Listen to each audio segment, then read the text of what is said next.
Welcome to Full Measure. I'm Sharyl Attkisson.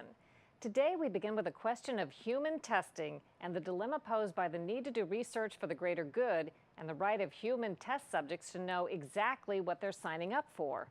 Our incredible story begins in 2004 with a federal study of 1,300 extremely premature infants. Some parents say they had no idea they agreed to a risky experiment that could injure or kill their babies. Little Drayshan Cook came into the world at 1 pound 11 ounces, fighting for his life. His mother, Charissa, was barely 6 months pregnant when he was born. I remember the night that I went into labor, I was a hysterical wreck. I was afraid, I was scared, I was in shock. How big was he? Do you remember? Yeah, he would fit in your hand. Shortly after his birth at the University of Alabama at Birmingham, Charissa agreed to enroll Drayshan in a study called Support. She says the hospital gave the impression she was simply signing up to get support in caring for a preemie. Your thought was, when you signed the papers, that what was going to happen? That my son would be getting the best care possible, and that even with his prematurity being as extreme as it was, that it would be okay because I had all of this help. She had no clue, she says, that the Support study was actually a national experiment on the most fragile of test subjects, 1,300 extremely premature infants. Bernita Lewis also agreed to enroll her baby Christian in the Support study at the same hospital. Christian was born at 27 weeks. How much did he weigh? He was 1 pound, 9 ounces. He was very tiny.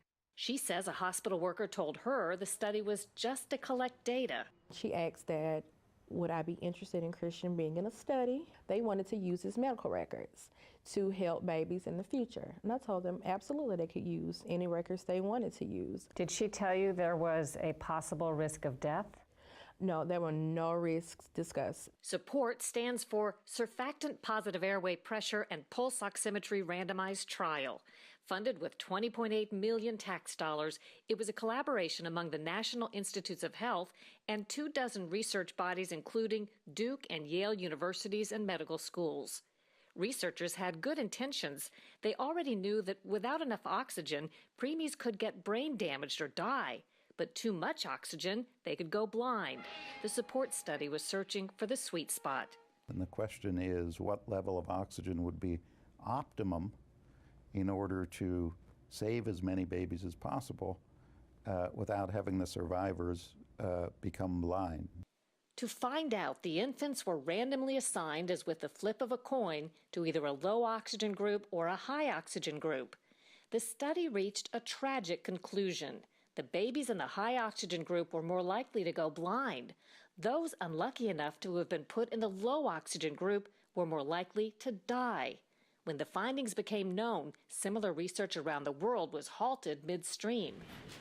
Bioethicist Dr. John Lantos defended the Support study as an expert witness against families who unsuccessfully sued for damages, including Bernita and Charissa. This was a study that was well designed, conducted to the highest ethical standards with a completely adequate consent that was conducted without harming any babies and led to an important finding that's going to save lots of lives. On nearly every point, Dr. Michael Carome disagrees. He's an internationally recognized expert on research ethics at the watchdog group Public Citizen.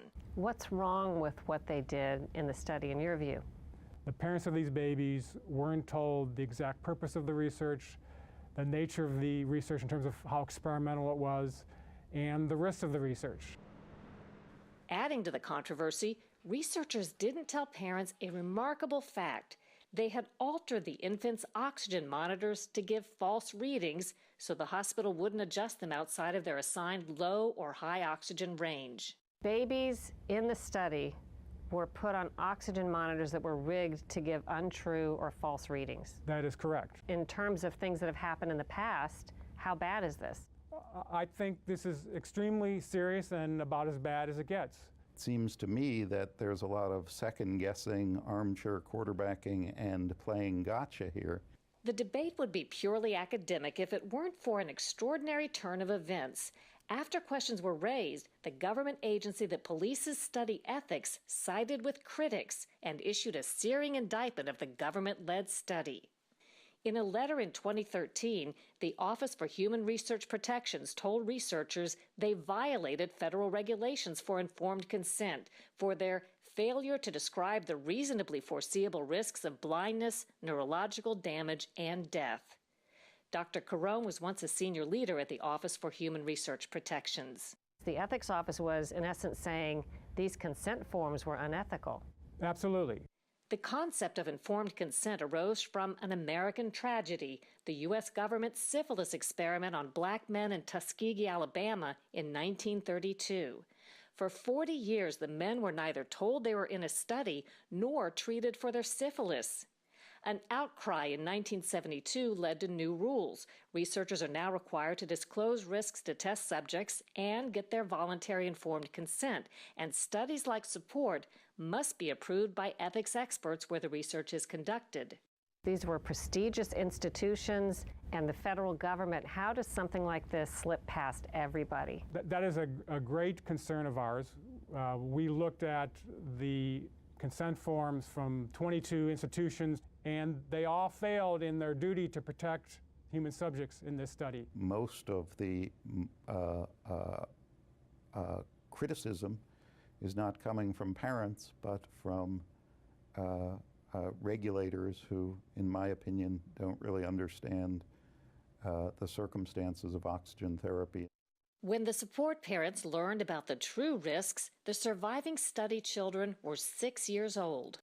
What thoughts did you have? It was really emotional. A lot of crying, a lot of disbelief, a lot of heartache, and then it was anger. I'm his mom. You know, I'm supposed to protect him, but it was almost like I threw him out to the wolves, you know?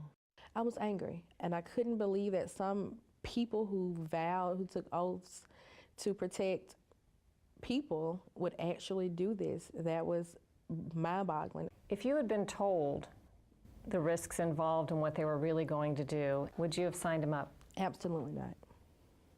No. Yet there were no apologies. Instead, the Support researchers made a bold new claim that's particularly controversial.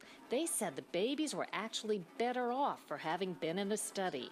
The risks of not being in that study were comparable to the risks of being in that study, and perhaps even higher. Dr. Carone argues that's simply wrong. There's no doubt that some babies, because they were in this study, died as a result. Amid the criticism, the Support researchers and National Institutes of Health dug in.